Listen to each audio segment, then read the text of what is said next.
తాజాంశాన్ని చూస్తున్నాం. కాకినాడలో బాలాజీ ఎక్స్పోర్ట్స్ లో పేలుడు సంభవించింది. దీనికి సంబంధించిన మరింత సమాచారాన్ని మా ప్రతినిధి సాయికృష్ణ అడిగి తెలుసుకుందాం. సాయికృష్ణ, ఈ పేలుడుకు గల కారణాలేంటి? ఎంతమంది గాయపడ్డారు? వారి పరిస్థితి ఎలా ఉంది?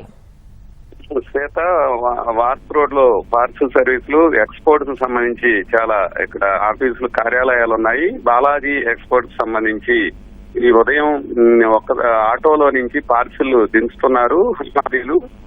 ఒక పార్సిల్ ని కింద పడేశారు. వెంటనే దాంట్లో నుంచి పేలుడు సంభవించింది. ఈ ఘటనలో నలుగురికి అయితే గాయాలయ్యాయి. వారిని హుటాహుటిన కాకినాడ జీజేసీ తరలించారు పోలీసులు. అట్లాగే వైద్య సిబ్బంది కూడా వారిని చికిత్స అందిస్తున్నారు. హైదరాబాద్ నుంచి బాణాసంచార్ సంబంధించి ఒక పార్సిల్ వచ్చిందని తెలుస్తోంది. దాంట్లో నుంచి ఒక్కసారిగా కింద పడేయడంతో రాపిడికి అవి పేలాయని కూడా ప్రాథమికంగా గుర్తించారు. మిగతా హమాలీలు, సిబ్బంది ఈ ఘటనలో పరుగులు తీశారు. ఈ నలుగురికి మాత్రం గాయాలయ్యాయి. ఈ మిగతా ఇంకేమన్నా ఉన్నాయా దీంట్లో అనేది కూడా పోలీసులు దర్యాప్తు చేస్తున్నారు. ప్రస్తుతం అయితే వారికి చికిత్స అందిస్తున్నారు. కొంత ప్రాణాపాయం తప్పిందనే చెప్పాలి.